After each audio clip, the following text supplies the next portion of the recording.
Everyone, good morning. কেমন আছো তোমরা? আশা করি তোমরা খুব ভালো আছো। আমি অনেক ভালো আছি। তো আজকের ইন্ট্রোটা আমি ছাদের থেকে শুরু করলাম। তো এখন বাজে হলো সকাল 9:51, আর আজকে হলো শুক্রবার।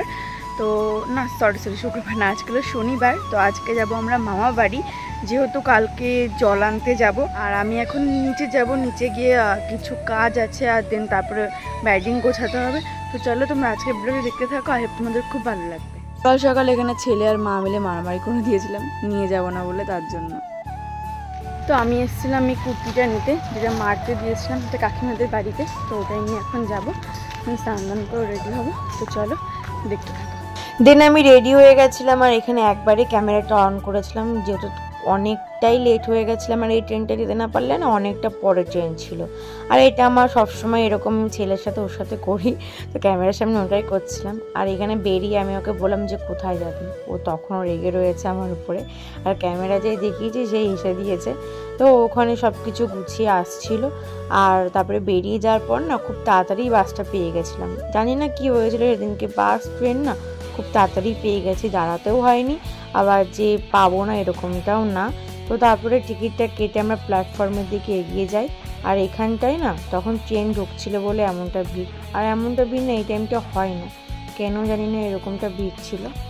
তো প্রচণ্ড পরিমাণে এক্সাইটেড ছিলাম, যেহেতু অনেক দিন পর বলতে কি প্রায় 4-5 মাস পরে আমি যাচ্ছি মামা বাড়িতে। আর আমার হাজব্যান্ডের ফার্স্ট টাইম মামা বাড়িতে যাওয়া। এক্সাইটেড ছিল, যেহেতু ওই দিকটা না মামা বাড়ির ওই দিকটা একটু গ্রাম টাইপের, আমাদের দিকেও গ্রাম কিন্তু ওই দিকটা আরেকটু গ্রাম। আর ওর নাকি খুব ভালো লাগে ওগুলো, তো ও খুব ভাবছিল যে কেমন হবে না হবে। তো এখানটাতে ও একটু পাপানকে বকছিল, যেহেতু পাপান না প্রচণ্ড পরিমাণে ফোন দেখার নেশা হয়ে গেছে। তো কিছু করে আমি ছাড়াতে পারি না, তাই ওর বাবাকে দেখলে একটু ভয় পায়।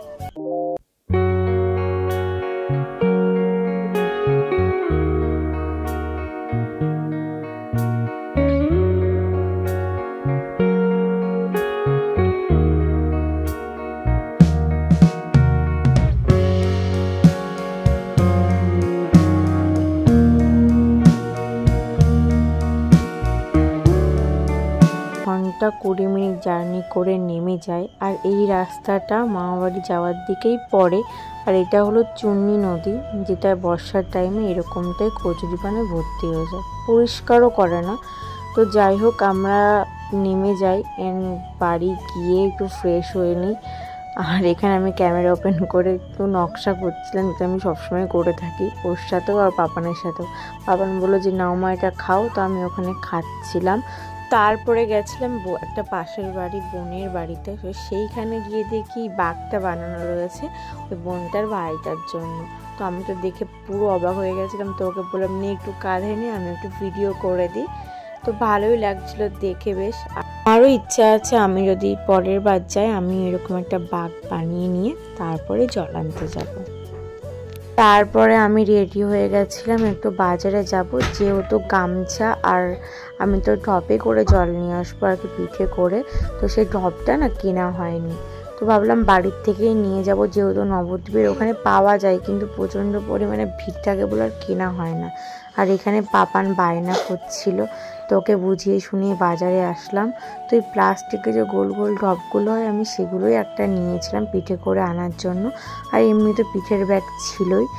এখানে মজার জিনিস হয়েছিল কি, আমি না গামছা খুঁজে পাচ্ছিলাম না, অনেকগুলো দোকান খুঁজে ফেলেছিলাম, তাও গামছা খুঁজে পাচ্ছিলাম। লাস্ট আমি একটা দোকানেই যাই, যে পেলে পাবো না পেলে না পাবো। তো তারপর পেয়েছিলাম, কিন্তু অনেকটা পরিমাণে দাম নিয়েছিল। আমি আগের বছর এখানটায় জল ঢেলেছিলাম, মানে দুটো জল এনেছিলাম, একটা হাতে করে একটা পিঠে করে।